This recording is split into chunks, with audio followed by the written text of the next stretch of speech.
Well, Dean, South Africa have done tremendously well in the last few series in Australia. What have you learnt from that, and can you keep it going?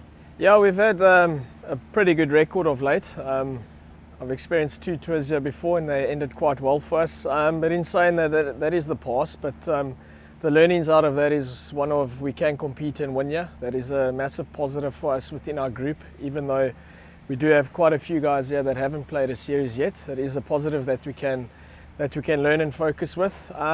Yeah, Australia is a great place to play Test cricket. I feel it's a good balance between bat and ball. Yeah, obviously conditions, we'll have to weigh that up once we get to the venues, but in general they're pretty good conditions for good test playing cricket. So yeah, a lot of positives for us going into the series. And I suppose for you personally too, mate, you scored a century here in Perth, I think it was, so you can score runs here and you have done. Yeah, I've also had the other side of it where you don't score runs. But yeah, in saying that, again, comes back to the conditions that we're going to face. Usually pretty good batting and bowling conditions. So yeah, and the disciplines have to be pretty key. That's one thing that stands out for me is you've got to implement the basics and your disciplines, and hopefully the personal results and the team results look after themselves. Dean, what are your memories of the Gabba? I've never been to the Gabba. So there was no scars for you then? No, none. I don't think any of us have played a test at the Gabba. We've only ever played other test venues, so yeah, it's a lot of new, different environments for us. We haven't played, in my opinion, the big three test playing venues in the Gabba, MCG, and SCG, which is exciting times for us going forward. You touched on it, but you mentioned the not so good. It's obviously your debut down there in Perth. What are your memories of that? It was a really mixed game because it was your debut, but yeah, we won. That's all that matters. I'm by no means a guy that focuses on my personal stuff, but we won that test and we won the series, which at the end of the day, that's the most important part of playing the game. Dean, about a month ago, Faf du Plessis released a book where he refocused on the events of the infamous 218 series. Do you expect any lingering animosity from that series this time? None at all. Yeah, it was a very tough time for all of us, even though we weren't the guys who got the brunt of everything, but we were part of that, and it was obviously sad events that obviously happened. But I personally don't hold any animosity towards the players that were involved or Cricket Australia. Yeah, unfortunate scenes, but I mean that period is long elapsed, and we've moved forward as a group after that. We didn't fully realise until Faf's book just how bitter it was. Like it was really on for young and old, wasn't it? Yeah, unfortunate scenes, as I said. I wish things could have been a lot different. The history between South Africa and Australia when it comes to Test cricket is so rich. The competitive nature is very similar. We both want to go out and win and play a brand of cricket that our countries are proud of. Yeah, it was extremely juicy, even building up to that game in Cape Town. Yeah, it was interesting times, let's put it that way, and hopefully that's been put to bed now. Why will it be different this time? Well, hopefully there's no antics going on the field that no one gets busted for. As I said, it was sad to see those events unfold.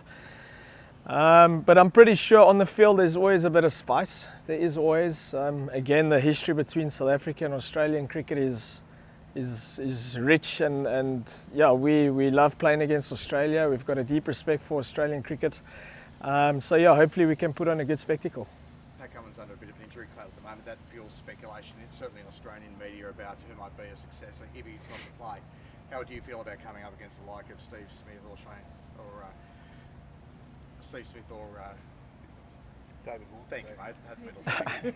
Of David Warner in that situation? Yeah, I mean that's their issues to deal with. I only heard this morning that he's got a niggle. I wasn't even aware of it. I don't even know what the injury is. Yeah, that's their stuff. We can't control that. I'm just trying to focus on what I can do in-house with the South African side. Yeah, whoever successes him, if he doesn't play, yeah, it's again not my decision, but I'm pretty sure the game's going to be played in a certain way that Test cricket's going to be respected in the end. There's no bad blood? No, not at all. I definitely don't have any bad blood towards them. Again, what's in the past is in the past. It's happened. I don't hold any grudges whatsoever. Both Smith and Warner, two cricketers I've played against for over a decade. So, yeah, I definitely don't have any bad blood whatsoever. Can I ask you about the quartet? You said you haven't played at the Gabba, which is interesting as it is, but the fast bowling quartet you've brought here,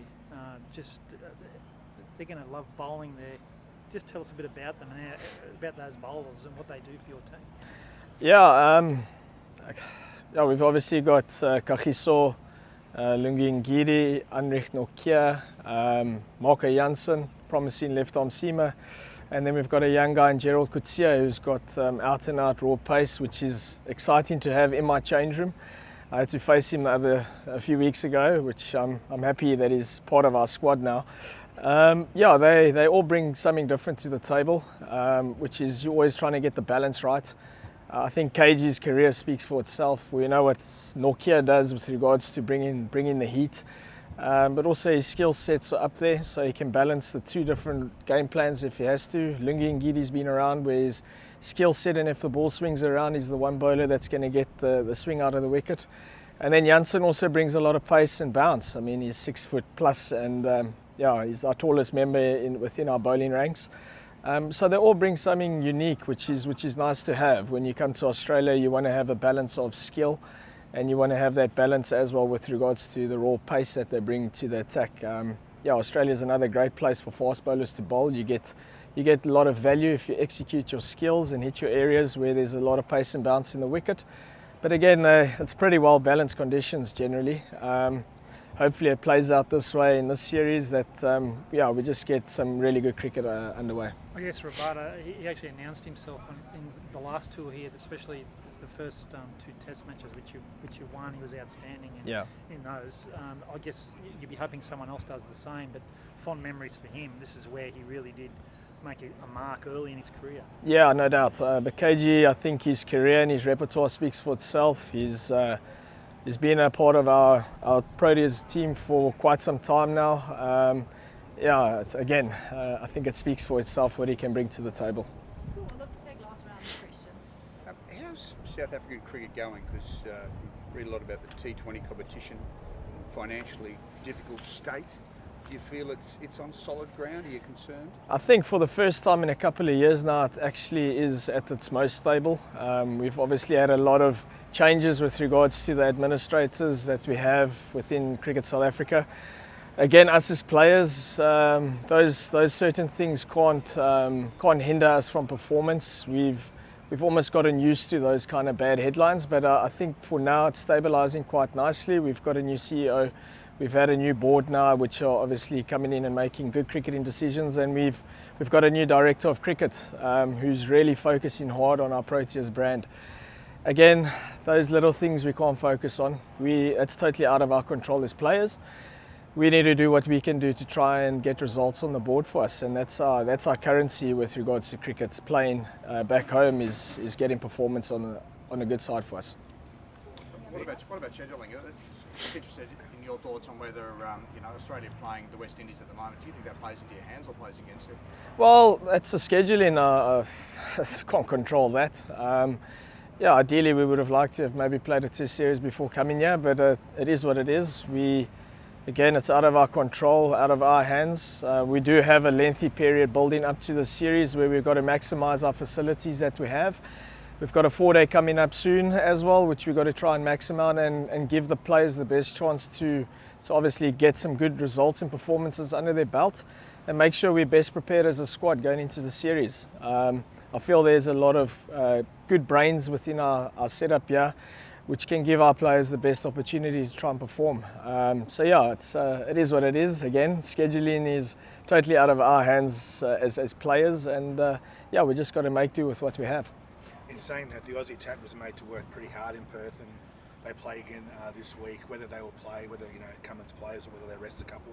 So you think it's a good time to get them when you do get them next week? Oh, I think they're going to be pretty well prepared though, irrespective of what happens in the next game. They've obviously got some good time in their legs with regards to batting and bowling. But again, I'm not focused too much on my opposition. I will closer to the time. For now, we've got to maximise our time that we have here in Brisbane and make sure we give ourselves the best opportunity come the 17th of December. That's my main focus as captain, is to obviously try and utilise what we have at the moment. And Marnus, how do you get him out, mate? Well, I guess top of all for the odd bouncer seems to be a good indicator when it comes to playing Test cricket. I don't think that theory has changed at all. Again, he's one of the form batters in the world, and I'm sure there's going to be a little bit of extra spice knowing that he's ex-South African as well. But no, we just got to focus on what we can, and he's a human being. He's also prone to fail as well, which hopefully plays in our hands. Would you chip away in Afrikaans to him, maybe? Possibly. My last encounter with him was in a county game, and he spoke Afrikaans to me, and I was like, oh, okay. But who knows? We'll see. Thanks, Dave. Thank you, guys.